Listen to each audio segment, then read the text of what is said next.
I am Stuti, and you're listening to the Because She Can podcast. Let's connect, listen, and inspire each other through conversations simply because she can. Today, we have a very special guest joining us. I want to introduce Juhi Garg Godha.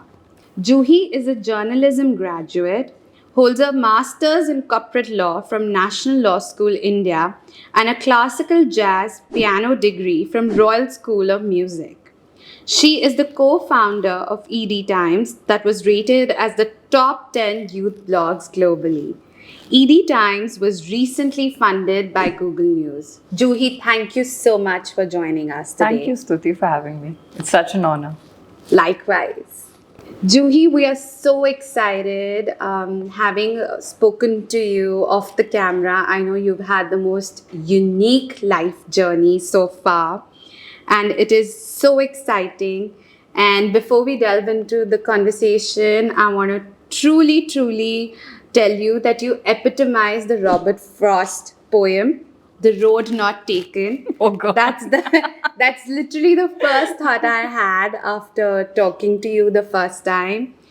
And for those who are unfamiliar, I just want to quote the last two lines of one of my favorite poems. Two roads diverged in a wood, and I took the one less traveled by, and that has made all the difference. My God. Right. So much pressure. I don't know if I truly deserve it, but the pressure's on me. I'm interviewing the journalist. You're a great podcaster already. It's so much fun. Thank you. That's very kind of you. From being a journalism graduate to then studying law, alongside pursuing a Western classical jazz piano degree, what made you pursue so many different paths? Firstly, I think it was not a conscious decision. So journalism was a gift of my parents. They chose that degree for me because they thought that it's just so empowering to be a journalist, to be able to write your thoughts. And not just that, to be able to present something that you know to the world in a way that can influence their lives. So journalism was a degree that they chose for us because we were so young. Then piano happened because our parents wanted us to have a musical side to us, and music is so enriching. So right towards, I think from around 9th standard or something, we were put into piano classes, and we had to also do it in a competitive way. So we were giving the grade exams and everything. So the degree happened, and they wanted to make sure that if you're doing something, you do it well and you do it professionally, and you do it to a mark where it gets so deeply imbibed in you. So it was not just random learning of music, but they really wanted it to be professional. So that's where the jazz degree comes from. But how has being so multifaceted helped you hone a unique skill set? And how do you think that has shaped you to be the woman that you are today? I think the simple answer to that would be that because I don't know if it's fair to say that, jack of all, master of none. In a way, I do feel that for myself. I don't think if you put me in like a jazz concert, I would top or I would be really good there. Or if you make me have a legal conversation, I would shine out. But I know a little bit of all these fields, or decent enough of all these fields. I think where it all really came together and helped me was in my first entrepreneurial venture and then second. Okay. And so many skills, because I think it takes the world of skills to become an entrepreneur. I feel that's where all my skills got used, that is in the entrepreneurial ventures. I totally resonate with you. Being an entrepreneur myself and starting a business during COVID, I literally had to do everything from taking the orders to packing them to very true to doing the social media, everything. And I guess, and that's a part of the journey, and that's the beauty, because till you don't know what you're doing, how would you hire the best talent? How would you? Exactly. And sometimes, you think that, okay, this is a talent I can get from the market, but what you just said, if you don't know what to get from the market, you're going to be lost in the hiring process too. Yeah. You don't know what KRAs to expect from that person. Exactly. So I feel that, me being in so many diverse fields and having decent experience in all of them finally culminated when I went out on my own. I want to touch upon the very interesting pivots you've had even in your career, besides your educational background, which again is a very bold move considering, we live in this society that encourage us, एक ही job है, उसी में रहो, job security, promotion. But you were like, hey, like I have 3 degrees and the world is my playground. So you've worked in a lot of corporates and you've had a couple of career pivots. So can you tell us a bit about that? What was your biggest learning? So I think when it came to pivoting, when it really struck me that am I doing the right thing or wrong, or is my CV confused, or does it look that I have a world of experience? That question really came to me when I left my first entrepreneurial venture. So after Edge, which was law firm consulting, I got, while I was the India partner, I got an amazing offer from Amarchand Mangaldas to, be a part of Mr. Shaw's, top 9 people and help him in his branding and communication. And I had to very politely turn that down because I knew deep down within I was an entrepreneur and I wanted to do something of my own for myself. So this is the sabbatical. This is the sabbatical you spoke phase, about. yeah. After all my corporate experience and after working in a law firm, heading the strategic communications, again getting these wonderful offers from other big corporate law firms, I started my first entrepreneurial venture, which was consulting corporate law firms. So we were a management consulting firm to corporate law firms in India, and I got one of the top 3 firms to India globally, and I was an India partner. So we did that for around 3 years, and it was a lot of fun. Yeah. At 26, 27, I thought, I'm making a decent amount of money. You've made it. I've made it, financially doing so well, sitting in the right circles, managing partners of the biggest corporate law firms of the country are your friends, you're beck and call, and you're traveling the world for work. And it was just crazy. And I think it got to my head or whatever happened. For a reason, I had to, exit out of that venture. And then it was like, you're at a height of Mount Everest for yourself and suddenly you're thrown to the ground. And it was a forced sabbatical. Highest high to the lowest. Highest high to nothing. Like it was ground zero. And from there, I tried everything in the book. So I had learned yoga. So I tried to do something in yoga. I had learned piano. I tried to do something there.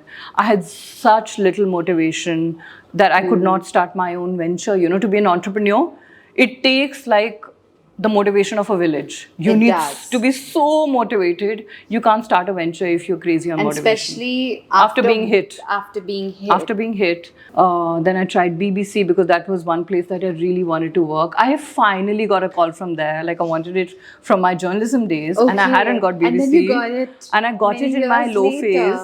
And I got a call. I did an interview, everything, and they asked me, "Oh, what were you getting before this?" And it was crazy amount of money in law firm consulting, okay? And I told them, listen, that can't be your benchmark. I know this is a job, and I know that was consulting. And consulting pays you crazy, and that was also in the legal field. So please don't go for that. Why don't you go for my salary that I had when I was doing a job? So you literally, as an employee, I told them, I'm ready to take whatever the market pays for this job. I want to work with you guys. I really want to work with BBC since my journalism days. And they said, that, listen, we'd love to hire you, but we know you'll never be satisfied if you earn that kind of money. Our salary will never make you stay here. And after some time, you're going to get discontented and you'll leave us. But that is when ED happened. Yeah. And like you, because you're mentioning the universe so much, and I'm guessing you're a spiritual person. And like they say that sometimes when we control and push, things never work. They never work. And I guess it was like the wheels were jammed, When you accept and let go of control, that's when the higher power, universe, God, whatever you call it, comes in. So you're so right. You know why I today accept that? I think it was arrogance that was being taught to me, because in Gita they say that your worst enemy is your ahankar. The ego. And everything is there to teach you something. Yeah. So if something bad happened to you in your life, unless you learn what it came to teach you, it's not going to go. ED Times, which was actually started by your kid brother, as you called him, it was actually a college blog. Very true. But you saw potential in it, and today it's of course, one of the best youth blogs globally. So, but what was it, especially when you're at this dead end, you're at the lowest point in your life, like, and what was that entrepreneurial instinct that kicked in, and you're like, you know what, this is something I want to do, and this has a potential way beyond what it is right now? Again, I don't want to give myself credit for that. I think sometimes life has certain things planned for you. You might think you're really smart Absolutely. and you know the path you want to take, but trust me, there is the extra power The over road there. not taken. Yeah, you literally feel like a puppet that you didn't decide this for yourself, and how did this happen? So my brother had to go for further education. He started this college blog which was doing so well in campuses, and he was like, listen, I can't shut it down. You're not doing anything. You're from media world. Why don't you handle it till the time I just finish my education, because I need to focus there. And I said, okay, yeah, I'm actually not doing something. Let me take care of it till the time you're away. And the first thing I did was that, okay, this is just a blog. Like, where's the money? Because when you've been financially independent and you've done well in your careers before, you're like, I need to make some money out of Like, this. it can't just be a hobby. It just can't be. I was not satisfied. I mean, I'm Yeah. sure a hobby is also a great thing to do for girls, for boys, for anyone. That's also a great career. But for me, I think making it a commercial success was very important. So the first thing I did, I walked into ED and I was like, okay, where is the business model? Where is the HR model? I need to make it a legit startup. We need to incorporate this. We need to make it a proper company. And that happened. I think the first 2 years, we were just figuring ourselves out. Yeah. And from the third year, the way it took off, even as a commercial venture, I didn't have to look back. Till date, I'm just doing the same thing. And a lot of people ask me, like, do you even make money in the blog? So I want to tell them that, yeah, I mean, for me to Google stick News is here, funding us. We are definitely making money. yeah, and for me to be doing this for like so many years now, please Yeah. trust me, it must be making some money. No, but I want to tell you because before saying this, you said I don't want to take the full credit, but having heard you, you do. Because you did see potential in what was just a blog. I think for that, what happened was that when I took over ED, we both very strong people, very, very strongly opinionated. He's a proper lawyer. Like, I'm not a proper lawyer. I'm half a lawyer. He's done his LLB, and he's worked with corporate law firms. He's a legit lawyer doing M&As and all. For him, when he saw me thrive so much in ED and take ED to whatever level, that he was happy and satisfied that, okay, it's in wonderful hands and I can leave it to her. He also knew that for him, his journey is very different. As a boy, his hunger or his ambition is 100x me. So, and I'm very conservative. I'm not agreeing to that. With everything you We might have ambition, but achieve. I think we're very different people. He's a big risk taker and I'm very conservative. Maybe that's a better way of putting it. So I'm a business model person. He's a startup model person. Okay, 100x Yeah. growth, 200x growth, get funding, grow, equity burn, let's do that. And I'm like, no, listen, I'll do it like a shop. I'll invest some money and I want to like make some profit. I want to keep some profit, plow it back. I want to save some money. I want to keep myself sustainable. I want to keep myself profitable, small scale, but profitable. He's like, no, let's go down the startup route. So I think that's also where... Yeah, but I just feel like ambition also and what success means to each person is so ambiguous. Yes. So we clearly knew that, even though we're each other's biggest cheerleaders, working in the same space is kind of dangerous. It is. We're both very vocal. No, God. I was living with him for the longest time. I got married very recently. So I'm like, listen, I'm going to be at work with him. I'm going to be at home with him. It's going to become like a, fist fight at the end of the day. I don't want to do that. So he took his own journey and I'm very happy with how ED is going. ED Times was recently funded by Google News. And of course, you've been rated as one of the top 10 youth blogs worldwide. So how did that come to be? I think as an entrepreneur, you face a dip on a daily basis. So one day is going to be high, the next day is going to be low. Yeah. You don't know where the money is going to come from. You don't know if your team is going to stick with you. I was totally blind on tech. I had to learn tech The myself. unpredictability that Yes. comes with being an With a entrepreneur. startup, I mean, it could shut down tomorrow and you live with Yeah. that. Okay.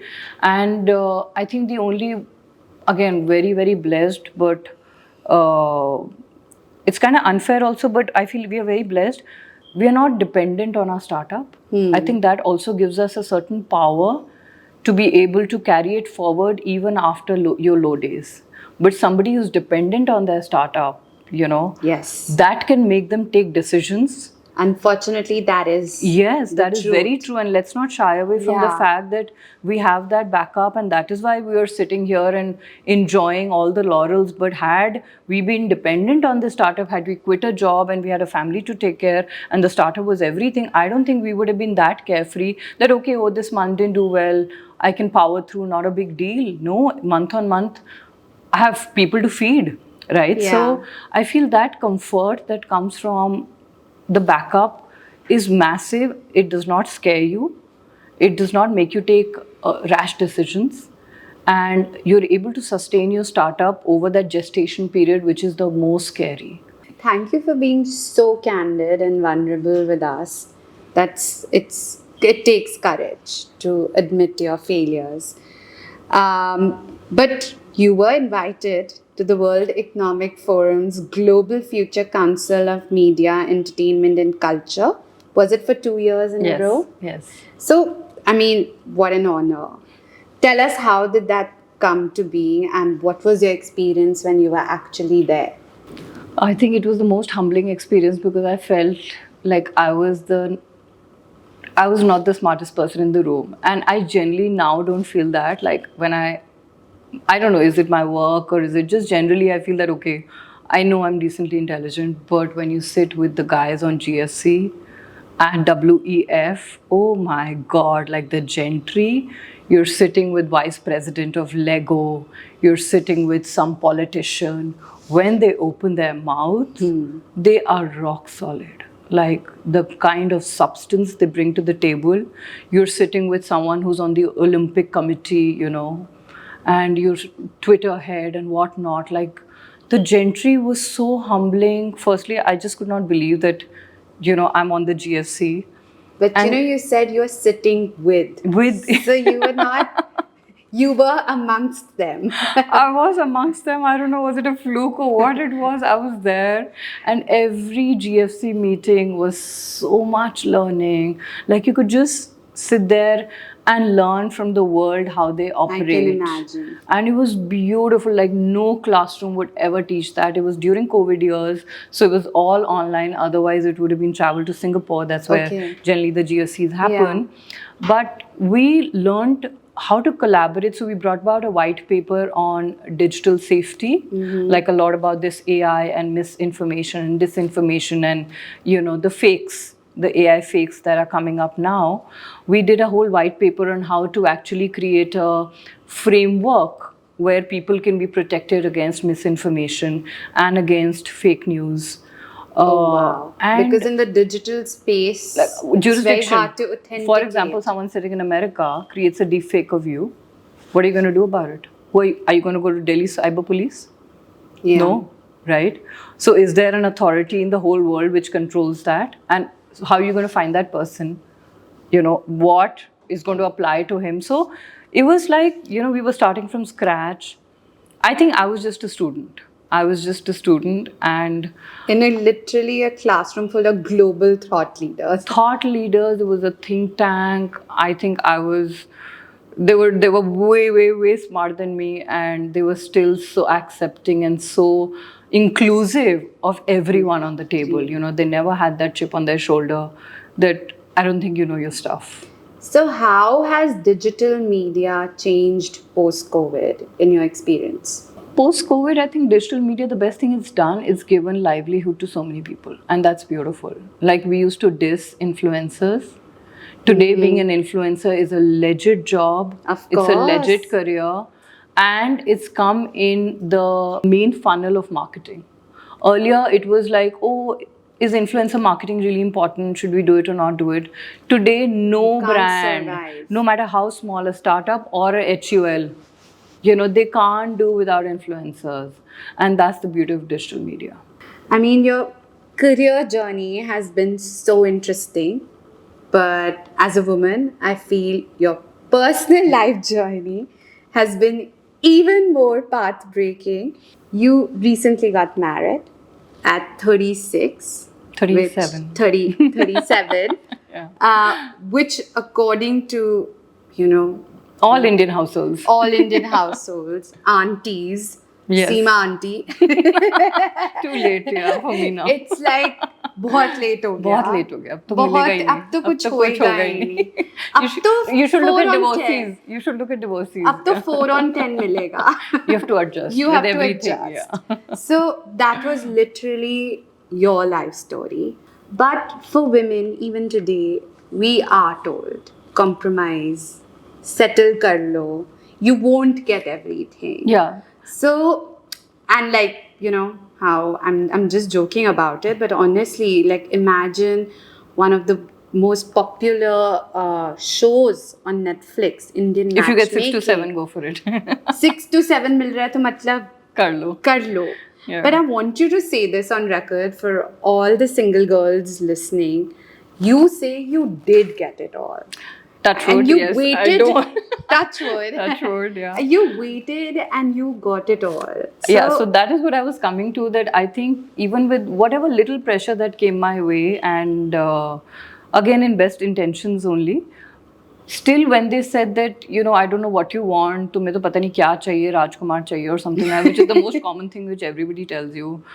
Yeah. Paper पे ठीक है. I think I did push. I did stand my ground. I did push back. I did take a lot of that negativity and I said, no, this guy does not settle with me. I do not understand him. Our natures don't match. He must be a top shot politician. But he's telling me, oh my God, your flicks look so bad. Why didn't you remove them? Or why are you being like This this? has happened with you. Yeah. A top-notch politician after one meeting told me that, you know, you need to remove those flicks. Because it won't go with his public image. I have no idea. We were on a panel discussion on Republic TV and he was watching me and he picked up the phone after the panel discussion and he told me, oh Juhi, you know, instead of congratulating me for being on TV, he's telling me you sound like an activist. You should be a little more gentle. So he had notes for you, basically. And the best thing is I've only met him once. And I've not even said yes. And I'm not even showing that I'm interested in you. But he had these opinions. He had these lovely things that I should change, thinking that maybe, you know... she'll mold to being the woman I want which her is to fine. be. If you have constructive feedback for me, I understand. But it's a two-way But street. today we're not even friends. Like, what are we? Like, we've just met once in arranged marriage. I love the audacity that he had to guide me and to tell me what to do and what not to do without knowing me. After meeting you once. Well, after meeting me once. So I've got a lot of that, and it was just that, you know, sometimes even like my mom was like, no, but lovely guy, this, that, like, look at what he's doing and all that. And I was like, I had to cry or I had to shout or I had to fight, but I resisted that. I stuck my ground, and thank God I didn't settle with him, because I don't know what would have happened later. Yeah. But today I feel that just because maybe you need to have that strength to be able to tolerate all that judgment coming your way, that pata nahi kya chahiye hame, or people telling you should go for a divorcee now. But you had a list of non-negotiables. Yes. And you actually got all of them. I would say I have got like 9 on 10 of my non-negotiables ticked off. That's for you, And- Seema auntie. And for some of the things that, you know, I might feel that, you know, I probably have to work on. Those are things which are not really important in the bigger scheme of things. Which is so inspiring, because it's so inspiring for me as a woman to hear that, because we get so, you know, it happens to the best of us. We get sucked in by the external noise. Pressure, yeah. And the pressure and the judgments and opinions of others, because we're conditioned, be the good girl. Yeah. But you stuck your ground, and I'm sure a lot of our listeners will really be inspired to hear that. And Juhi, just one last question I want to ask you about your marriages, you know how again we have this societal conditioning. Jaldi shadi kar lo because it'll be easier for you to settle. But the way I see it, you're a woman who's chartered her own path, and it was a decision you made to get married. So, was that true? I live with my in-laws, and I chose to live with my in-laws, which I hear today. My Yeah. brother is marriageable and he's looking for girls, and he's under 30. That girls today are openly saying we don't want to live with that in-law, with our in-laws. So that's a decision that I took. So if it was all about us not being able to so-called adjust or mold ourselves, or all of us stay happy in our house, I wouldn't have taken that decision, right? But maybe finally taking the plunge at 37, despite being so close to marriage even before that 4-5 times, I think I've enjoyed best of both the worlds. I've enjoyed being with my parents. I've enjoyed taking care of them. They taking care of me. I've enjoyed my career journey without any strings attached. You know, your short skirts and you're going out at night and Yeah. being with the boys. Like, we've done all that fun stuff where you don't have the judgment and your parents are like, okay, fine, you know. And now I'm on the other side and I'm so much happier, you know, enjoying the marital bliss. So I feel getting married, probably 35 plus, you really also get to spend so much time with your parents, which makes your foundation so strong. Which is a treasure we actually Which is a take treasure. lightly. Yeah, because later, really, it's so true. Like today, I'm married, I'm 18 minutes away from my parents. And I don't see them every day. I don't see them like even twice a week. I would see them once a week. But Yeah. you know, the kind of one-on-one time that we spent earlier. So the late part, for me, it worked in my favor. I was able to build a career. I was able to spend time with my parents, which I love. I was able to have a carefree life for the longest time. And now, when I finally got tied down in a good way, I'm happy to play that role. And I feel I'm Lovely. just a little more mature. And my partner is also more mature. You both to are more not self-aware. self-aware, not have trivial, you know, petty issues, which probably we might have had when If you we were were under younger. 30. Yeah. So, which is actually the different perspective, and in your case, actually the right perspective. You know, so the vis-a-vis adjustment question societal does not conditioning. come because you're probably a little more smarter at this age. You become mature by this Yeah. age. So you know that what people term as adjustment is just you living with another parent. Weren't you also, in a way, adjusting with your own mom? Exactly. You know, so here you're Yeah. adjusting with your mother-in-law, which is the same thing. And maybe that wiseness comes with age. Maybe. I think it does. And on that note, I would like to invite Neha to join our conversation. Hello. So nice, so nice. As Please always. come. Hi, Neha. So, because we have Because She Can, one thing that you still think that you want to do and you really believe you can, but haven't done yet. I want to write a book, and I'm just scared of the You the- have the so many tide of work. experiences. Look at the anecdotes you have. Yeah. Okay, so one superpower that you think in you, which normally you don't say, but you know that you have within you. I think I'm a multitasker. Okay. Well, I think you mentioned long back that master of none, jack of all Jack of all, trades. yeah. Maybe that just taught you how to juggle in different fields. Again, as an entrepreneur, it's so important that you know the entire universe of things around you. So tech would really scare me, and I had to learn tech because my business is tech based. So that taught me that how not just your field that you're passionate about, you're supposed to be good at, you're supposed to be good at a lot of other things. And that taught me multitasking. Now we've had a lot of serious talks. I'm going to ask some very silly questions. Sure, bring that on. Let the fun Yeah, begin. we've known a lot about you already. Now something deep inside. Okay. Sushi or chola bhatura? Sushi, any day. Any day. I But love I think where you sushi. stay, it's all It's Bengali market. it's all It's all chaat. center. It's all chaat. Even Rahul Gandhi came a few days back, Yes, remember? I know, of course. I know the jams that was The jams he created. Okay, Kerala or France? Can I say both? Can I say both? You Yeah. travel in India as well? Yeah, domestic is beautiful, yeah. And France is like, I mean, you can't compare it, but Kerala is so different and France is so different. I'd love to do Yes. both of them again. Amazing. Okay, trousers or pajamas? Pajamas. Any Oh day, God, any point. I'm such a jhalla at home. I'm such a jhalla at home. Skydive or snorkeling? Snorkeling, because I just did that in Maldives. Okay, fiction or non-fiction? Non-fiction anytime. You're about to write a book too. Yeah, even on Netflix, even on OTT, even the books I read fewer books. I see more content, but it's always about real life. I'm only attracted to So real now life. that leads me to another question. Any role models that you have? It would be just a lot of like successful people all around me. So I try and get something out of each person's story. You know, Right. like the latest person that I followed on Insta was Anil Agarwal of Vedanta. Okay. Because Oh, yes. he speaks so candidly. Very and candid.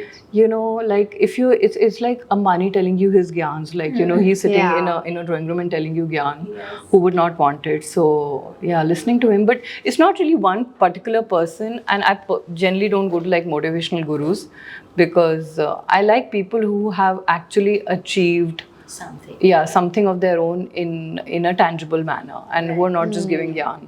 I so You know, agree. so- I so agree again on There's this. so much free gyan Free everywhere gyan, yeah, today. do this, everywhere. do that. Yeah. And makeup or non-makeup. At home, no makeup, and I have to go out. I want to look pretty. But what do you like? Like, I you would want- like a little bit of makeup. Very yeah. slight, but like slight makeup. I'm always a slight makeup person. Again, all candid and honest answers. Thank you so much for that. So, thank you, Juhi. Thank you for coming on the Because She Can podcast. I have definitely learned a lot. Really left me inspired Thank you. by having that courage to charter your own path and make your own decisions. So, before you leave us, what were your learnings or key takeaways from this conversation? Is that I think the first thing would be that no matter how small we think our story is, it might have an impact on just maybe one person, but that doesn't Yes. matter. What a nice thought. And even if it's one person that you are making a difference to, your story is never small. Yes. So true. And it's a ripple effect. Yes, it's a ripple effect. You're so right. And before we sign off, what does Because She Can mean to you? I think because she can means that because we can have the strength, we should have the strength to stand our ground. Oh, lovely. Thank Thank you you so much. so Thank you, much thank for being you. with us. And like one of our friends also said, like, no hamper we're getting after all this. There was no contender actually. Otherwise we we would would have have won won it. You're getting was so all our fun. love All and our love. appreciation. Trust me, it's more than a hamper. I had a lot of fun We with had both of great you. fun with you. Thank you Thanks so very much. Thanks a lot. Thank you so you.